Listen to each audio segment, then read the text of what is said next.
Bonjour Caroline Brouet et bonjour à tous. Les pieds sur terre, Sonia Kronlund. Personne n'ose provoquer l'avenir. Faudrait être fou pour provoquer l'avenir.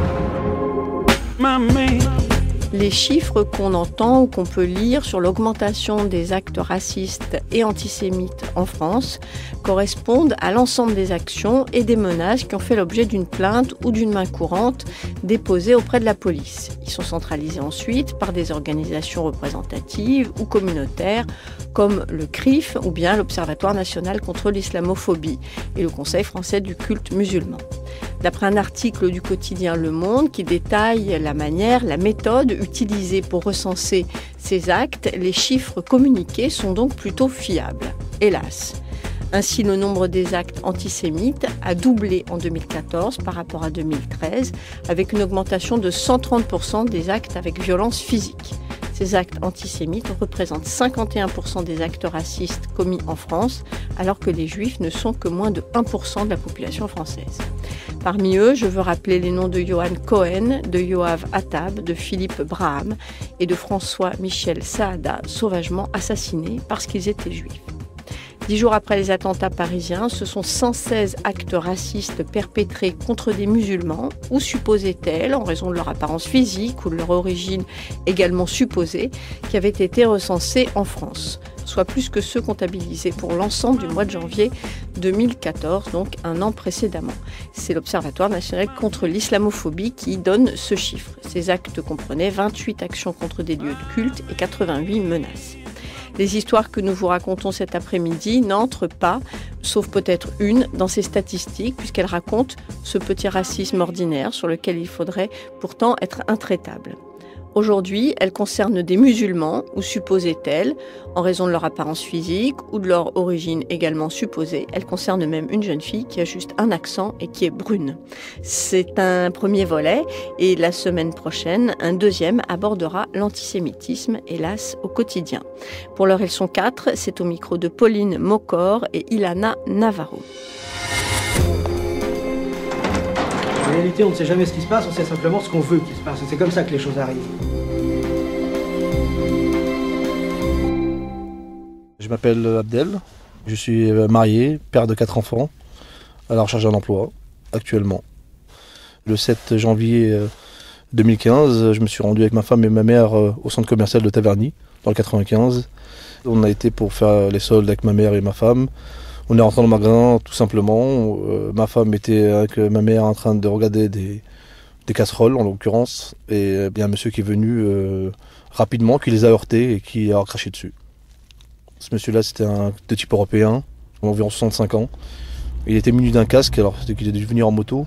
Et dès qu'il est rentré du magasin, parce que les soldes étaient vraiment à l'entrée du magasin, ça fait qu'il était venu directement, les premières personnes qu'il a visées, je pense que c'est ma mère et ma femme. On a essayé de lui dire ouais, qu'est-ce qui lui arrive, et il n'a même pas voulu répondre, il a continué son chemin. Ma femme et ma mère portent le voile, pas l'intégrale, et je pense qu'il a mis le voile directement à l'islam. Et il a vu les actes qui se sont faits, il a fait un rapprochement, pour lui c'est un rapprochement direct, et c'est de l'amalgame en fait. Il y a un monsieur entre-temps qui est rentré dans le magasin, qui l'a suivi dans le magasin en lui disant pourquoi il a fait ça, pourquoi il a craché sur les dames, il a réitéré comme quoi il leur a bien craché dessus, il a recraché sur le monsieur. Ils sont un peu violemment poussés en fait, c'est pas une bagarre, vraiment bagarre, mais le monsieur il a vraiment bousculé sur les rayons. Et comme il y avait 2 personnes du rayon, ils sont venus séparer rapidement, les vigiles sont venus rapidement, ça fait qu'il n'y a pas eu le temps d'avoir d'échauffourée en fait. Mais ça a pu s'envenimer beaucoup plus, oui. La conjoncture qu'il y avait actuellement, on savait qu'on allait être visé de cette manière-là. Ça fait qu'on essaie de garder notre sang-froid, même si c'était très difficile. Et on a la chance, c'est que dans le magasin, on connaît quelques vigiles qui nous connaissaient, qui nous ont dit de ne pas faire beaucoup de bruit pour pas éviter d'avoir à avoir du travail à faire. Alors ça fait qu'on a attendu les forces de l'ordre, on a voulu faire ça légalement. Ça fait je lui ai posé quelques questions en lui disant pourquoi il a fait ça. Il n'a pas voulu me répondre. Je lui ai demandé, à un moment, il a dit qu'il avait pété les plombs par rapport aux activités. Je lui ai dit que c'était pas un bonhomme. S'en prendre à des femmes, c'est bas quand même. Ça aurait été un homme avec un homme, je veux bien, même malgré que c'était pas pardonnable, mais c'est pas la même chose.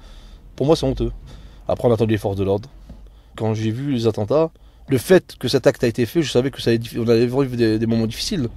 Je savais très bien qu'on allait être visé, malheureusement. À chaque fois qu'il y a des actes comme ça, on est vu d'une manière différente. Le fait qu'on soit de mat, de peau, Malheureusement, on ne peut pas changer notre visage. Ça fait qu'il y a beaucoup de gens qui, le fait qu'on ne soit pas français de souche, ne nous considèrent même pas comme des Français. Quand je vais chercher mes enfants à l'école, on est regardé différemment, alors que des voisins avec qui j'étais très très bien vous disent à peine bonjour, alors que tous les jours avant ils discutent avec vous, ils parlent avec vous. Quand ils discutent entre eux, c'est des messes basses, parce qu'ils vous voient arriver, ils arrêtent de discuter. Alors c'est qu'à mon avis, il n'y a pas de... J'ai ma carte d'identité française, je suis né en France, j'ai des origines marocaines, mais dans ma vie, j'ai dû passer un quart de ma vie au Maroc et encore. C'est-à-dire que je me sens beaucoup plus français. Je ne m'appelle pas Paul, je mange pas du cochon, j'ai l'impression que c'est ça qu'ils veulent aujourd'hui. Mais c'est pas... Normalement, un Français, c'est un Français, c'est-à-dire qu'il se sent français sans être obligé de prendre la culture totale de la France. Je ne suis pas obligé d'être chrétien, je ne suis pas obligé de... Alors aujourd'hui, on est obligé de se justifier, c'est-à-dire que... Comment vous dire, c'est qu'on voit une différence entre un Français de souche et nous. On ressent encore ce fait-là. Dans notre jeunesse, on a toujours eu des racistes, mais ils ne les mettaient pas du tout en avant. Aujourd'hui, depuis que le FN passe des caps de plus de 20%, c'est vrai qu'on reçoit maintenant des gens qui vous disent ouvertement « Oui, je suis raciste, je suis pour Marine Le Pen, c'est quoi ton problème ?» Directement, c'est ça. Avant, c'était un peu tabou, maintenant, j'ai l'impression que c'est plus du tout tabou. Ma mère, c'est une femme qui a un certain âge, qui a vécu en France depuis 1972. Elle est choquée parce qu'elle n'a jamais connu ça. Elle a connu beaucoup de fraternité avec les Français, en allant dans des cours de couture, avec nos voisins. Elle a toujours connu des gens qui acceptent tout le monde, qui sont ouverts. Dès qu'elle a vu ça, pour elle, ça n'existait pas, ça. C'était impossible. J'ai pas peur, mais je me suis posé la question, est-ce que je devais encore persévérer en France? C'est vrai. Avec une origine, on a toujours le cul entre deux chaises. On reste des immigrés là-bas, et on reste des immigrés ici, malheureusement. Parce que même quand on va chez nous, quand on va au Maroc ou en Algérie, même les gens de là-bas vous appellent des immigrés. On est sur-immigrés, on ne sait pas où on habite en fait.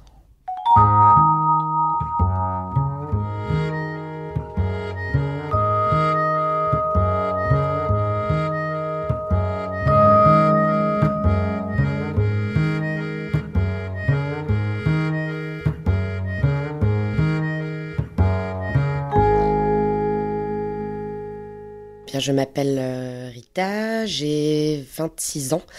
Je suis de nationalité française. J'habite en France, à Paris. J'ai un master en psychologie. Je suis née à Casablanca, où j'y ai grandi, et que je ne suis pas née française. Je suis assez typée, maghrébine, quoique. À certains moments, on a cru que j'étais juive aussi. Enfin, voilà, je suis brune, aux cheveux longs, aux yeux noirs. En tout cas, j'ai pas l'air suédoise. Le jour même des attentats à Charlie Hebdo, il était 14h et j'étais en train de me rendre au travail. Voilà, j'étais en train de lire un livre sur un strapontin du métro de la ligne 6. Quand soudain une femme est rentrée dans le métro et s'est mise à crier on n'est plus chez nous. Elle avait un chignon, un petit chignon avec des petites pinces invisibles, voilà, un petit chignon bien fait, des cheveux blancs. Elle était assez petite de taille, les traits marqués. Je pense un regard quand même assez apeuré, je pense. Ouais. Elle avait pas l'air d'être bien, elle avait l'air paniquée. J'ai pas fait attention parce que j'ai pas fait attention et que j'ai décidé de pas faire attention. J'ai continué à lire jusqu'au moment où elle me dit il faut que vous quittiez ce pays. J'ai levé la tête et puis j'ai vu qu'elle me regardait et que c'était précisément à moi qu'elle s'adressait. J'étais très surprise dans la mesure où je suis pas une personne qui attire tant les regards que ça. Je suis habillée en jean avec des chaussures d'hiver. J'ai pas la tête couverte, non pas qu'une personne voilée mérite cette réflexion plus que moi. C'est simplement que je n'ai aucun signe dit ostentatoire. Et du coup, j'ai été assez surprise, oui. Et elle m'a dit, écoutez, l'islam modéré n'existe pas. Regardez ce qui vient de se produire à Charlie Hebdo. Les musulmans modérés n'existent pas. Il n'y a que des radicaux, que des islamistes. Et elle a ajouté, moi en tout cas, les musulmans modérés, je ne les entends pas. Je lui ai dit, est-ce que vous souhaitez m'entendre, madame ? Je suis une musulmane modérée. Est-ce que vous souhaitez m'entendre ? Mais bizarrement, elle m'a tout de suite coupé la parole en me disant « Non, non, non, écoutez-moi bien, il n'y a que des radicaux !» Et là, j'ai regardé autour de moi. Beaucoup de gens levaient les yeux en l'air de me dire « Fais pas attention, ma petite !» Mais personne n'a réagi. Et lorsque la station suivante est arrivée, je sentais bien que cette dame n'était pas sur le point de sortir. Elle est sortie sur un coup de tête. Et là, elle m'a demandé « Est-ce que je peux ajouter quelque chose, madame ?»« Ramadan, c'est fait pour espionner les gens. » Je me suis mise à rire et c'était aucunement pour la provoquer, mais simplement parce que j'ai trouvé la phrase assez rigolote.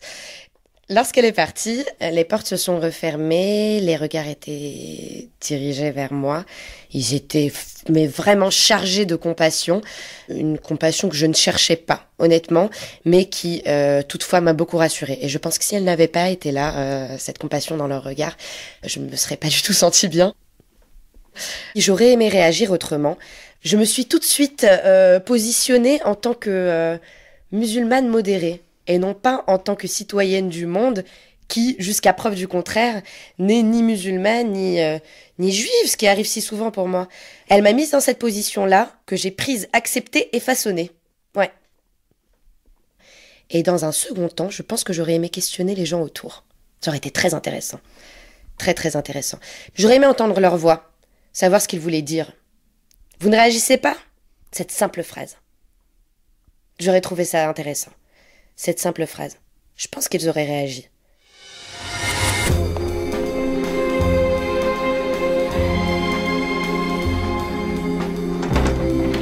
France Culture, les pieds sur terre.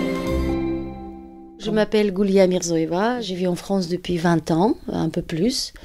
Je suis arrivée donc en 92, juste après la chute de l'URSS. J'ai 2 langues maternelles, si on peut dire, c'est le russe et le tadjik, ça veut dire le persan. J'ai appris le français en arrivant en France, où je me suis mariée avec un Français, j'ai eu 2 enfants, et la langue française est devenue bien sûr ma 3e langue. De temps en temps, c'est ma maman qui a 75 ans, qui est une académicienne, une biologiste, biochimiste assez connue au Tadjikistan, qui vient me rendre visite. Mais elle parle pas ni l'anglais, ni français, ni rien. Donc avec moi, et avec ma famille, mes enfants, mes petits-enfants, elle est grand-mère qui ne parle aucune langue. Et donc, on la traduit tout le temps et on se promène avec elle dans Paris. Donc, chaque pas, elle doit être traduit, expliqué. Voilà, c'est normal. Et donc, un jour, il n'y a pas longtemps, elle est venue nous voir et on s'est promené près de Saint-Paul avec donc, ma maman, moi et ma petite fille, qui s'appelle Alice. Elle ne s'appelle pas du tout ni Khadija, ni Saïda, comme ma fille d'ailleurs, mais elle s'appelle Alice. Et donc voilà 2 femmes, une ma maman qui est brune, et moi je suis brune. On parle de russe, tadjik russe, etc. Et on a une fille dans une poussette absolument blonde avec des yeux bleus.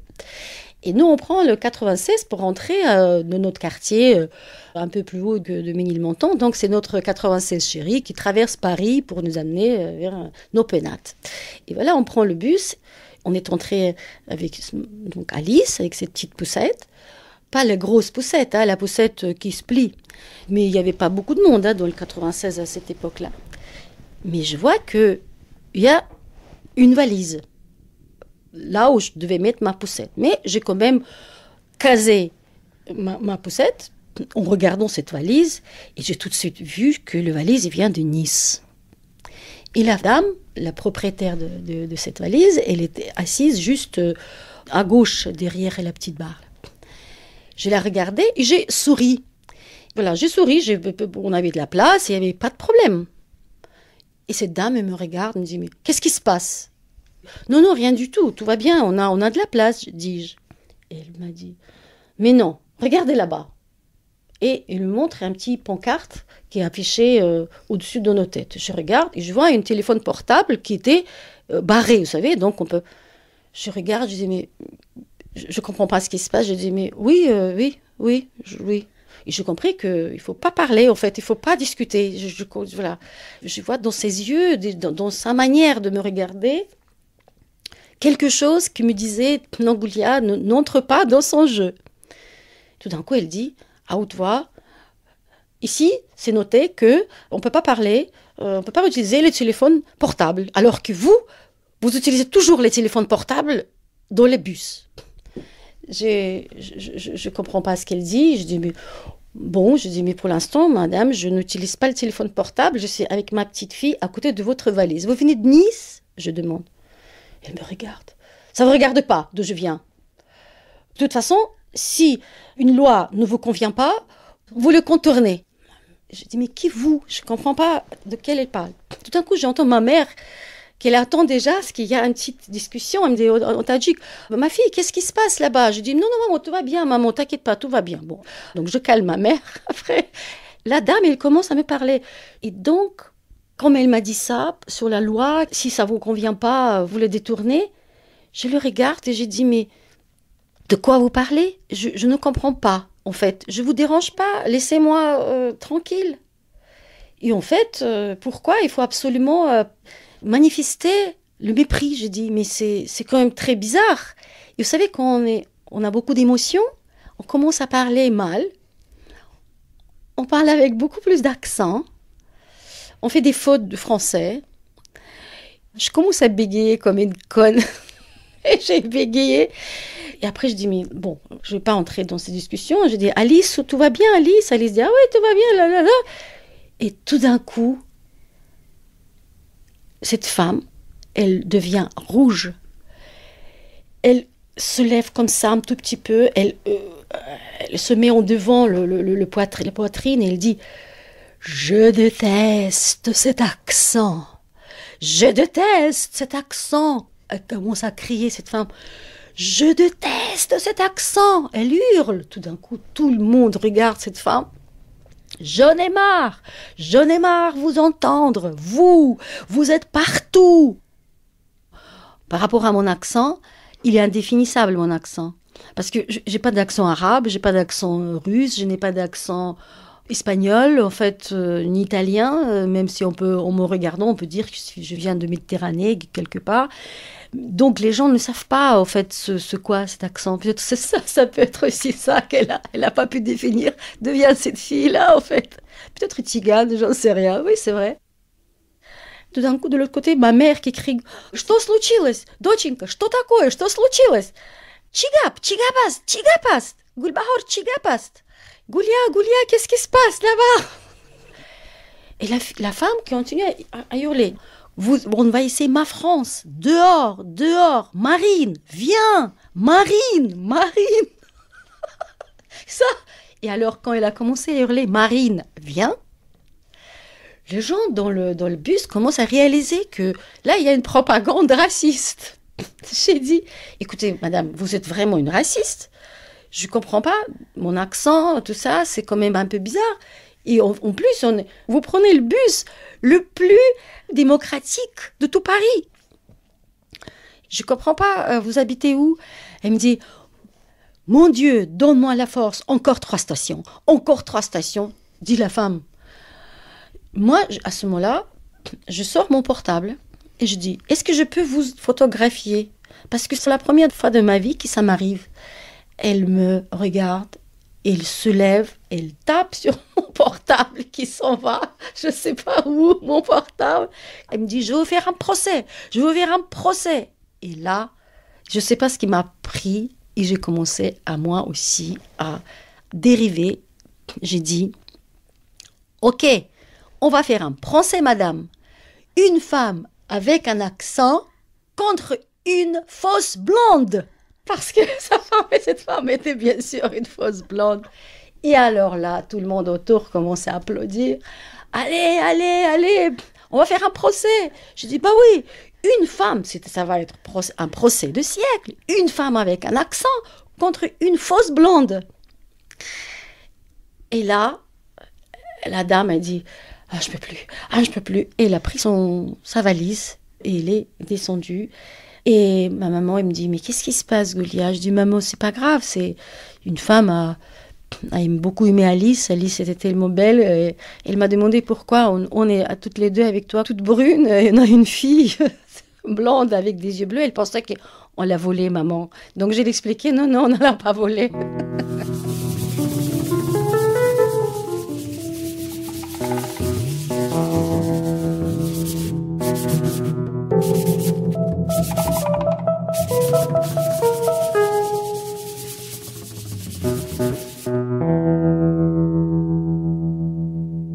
Je m'appelle Oumar Diawara, j'ai 18 ans. Je suis étudiant en histoire au Panthéon-Sorbonne à Paris 1. Donc je suis à Neuilly depuis toujours. Vous aimez cette ville ? Je l'aime parce que c'est ma ville et parce que j'y ai grandi, parce qu'elle m'a beaucoup apporté, comme elle a beaucoup apporté à ma famille. Mon père travaille pour la ville de Neuilly, mes frères et moi avons tous étudié à Neuilly. Voilà, c'est une ville qui nous a beaucoup apporté au niveau scolaire, au niveau amical, à tous les niveaux. On ne s'est jamais senti exclu dans cette ville, il n'y a aucun problème. Je me sens neuillien et il n'y a pas de souci avec ça. Je suis au Bondi Blog qui est un site d'information depuis un mois à peine. C'est les jeunes qui parlent, ce sont les étudiants qui parlent, des étudiants qui vivent en banlieue parisienne et qui ont aussi un mot à dire pour parler de leur ville et de leur société. Donc je devais couvrir le marché de Neuilly et décrire l'ambiance qui y résidait 2 semaines après les attentats de Charlie Hebdo pour essayer de comprendre ce qui avait changé depuis ces événements.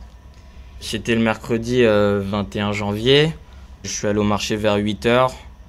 Il y avait très peu de gens ce mercredi matin. Il est habituellement plus animé, mais on ressent que l'ambiance a changé, comme je l'explique dans mon article. Après, en parlant aux commerçants, j'ai compris que l'attentat de Charlie Hebdo avait une incidence, mais plus si grande que ça après 2 semaines. Donc en me promenant sur le marché, je suis allé vers un commerçant qui vendait des valises. C'était un Africain, et je lui ai demandé ce qui avait changé au marché de Neuilly, donc si l'ambiance avait changé depuis les attentats. Il m'a expliqué que non.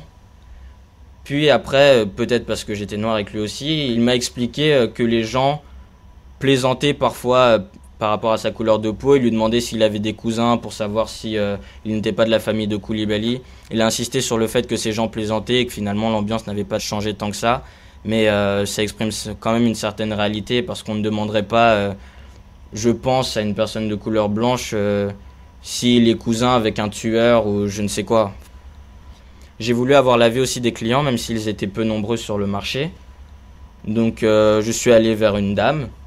C'était une dame française, très certainement, d'une 50aine d'années, peut-être un peu plus, qui promenait son chien dans le marché. Et donc je suis allé vers elle comme je suis allé vers d'autres clients la fois précédente. Et je lui ai dit bonjour, excusez-moi. Et d'un coup, elle s'est retournée vers moi, ne comprenant pas ce qui se passait. Elle était peut-être fatiguée, je sais pas, elle était peut-être dans ses pensées. En tout cas, il y a eu un regard sur moi qui a été assez étrange. Je lui ai demandé si je pouvais lui poser des questions ou si elle avait le temps de répondre. Elle m'a dit tout simplement que non. Enfin, elle semblait un peu stressée. Et directement, j'ai entendu au loin donc 2 commerçants, un poissonnier et une boulangère. Donc je me suis dirigé vers eux, j'ai laissé la dame. Ça a duré pas plus de 30 secondes. Je leur ai dit que j'étais là pour mesurer l'ambiance qui résidait dans le marché de Neuilly suite aux attentats. Et donc la boulangère m'a dit tu fais peur, les gens sont racistes, les gens ont peur quand ils voient un black au marché. Enfin voilà, on m'a expliqué, ils ont tenté de justifier en disant oui, tu n'aurais pas dû venir les mains dans les poches, c'est pas hyper aimable, ça peut faire peur, c'est pas bienveillant.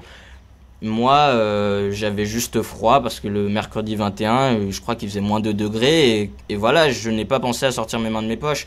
On m'a expliqué donc que j'avais mes mains dans mes poches, on m'a expliqué que c'était une barbe. Voilà, je vais pas mettre des photos de moi, mais si on voit ma barbe, elle fait pas du tout peur, c'est pas une barbe de 5 mètres de long ou je ne sais quoi. J'ai 18 ans, on est content de voir qu'on a des poils qui poussent sur la barbe, etc. Et puis voilà, c'est juste une barbe de jeune homme, en fait. Et c'est choquant, juste j'avais l'impression d'être sur une autre planète, en fait. Je n'ai jamais été habitué à faire face à autant de banalisation de la peur ou du racisme ou je ne sais quoi. Et donc on m'a dit aussi, non, au final, elle avait pas à avoir peur, t'étais bien habillé, t'as un quota Harlem Désir. Ça veut dire que d'un coup, je dois être le symbole d'SOS Racisme, je dois porter un message, alors que ce n'est pas du tout ma volonté, j'étais juste là pour faire un article, pour le Bondi Blog, pour parler de l'ambiance, et je voulais pas du tout qu'on me traite comme un journaliste noir ou comme un étudiant noir barbu. Enfin, j'étais juste un étudiant qui fait un article pour le Bondi Blog, point. Ou j'étais un jeune qui fait peur aux personnes âgées dans le marché, ou le symbole d'SOS Racisme, de l'égalité entre les Français, etc. Donc non, j'étais juste un étudiant qui écrivait un article, je n'étais pas un musulman, je n'étais pas un Congolais, je n'étais pas Harlem Désir, j'étais Oumar Diawara. Where there's a heartbeat, There's a dream inside, a new day, make it come alive. The dawn will come, the sun will rise, hope returns as fear subsides. Time will heal and seasons change, and love will bring you past the pain. Love is gonna lift you up.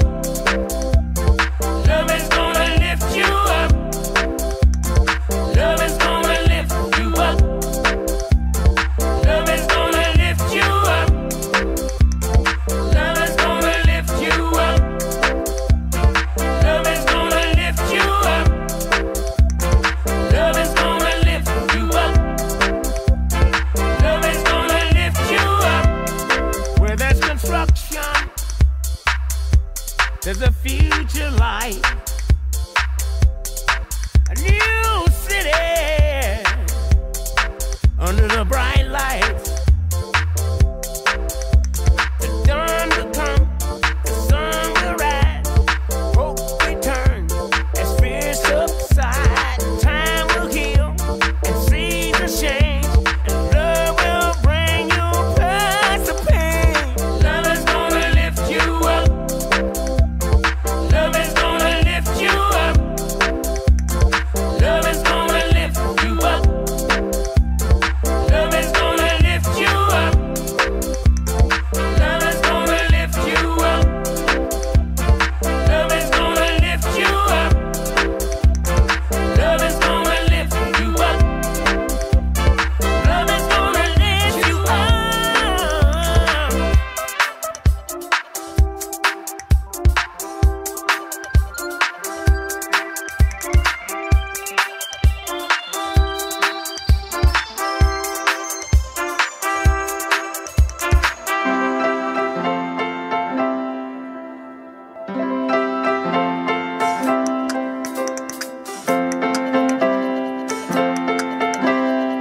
Aujourd'hui encore, c'était Les Pieds sur Terre, petit racisme au quotidien après Charlie, reportage Pauline Mocor et Ilana Navarro, réalisation Thomas Jost. Merci à Oumar, à Abdel, à Rita, à Goulia et à Elsa Ray du CCIF. Vos commentaires, franceculture.fr. Rejoignez-nous également sur Facebook et sur Twitter. Podcastez surtout notre émission. Comme ça, vous pourrez l'écouter, la réécouter autant de fois que vous le souhaitez. Sandrine Chaperon, comment l'oublier, c'est l'attachée de production des Pieds sur Terre.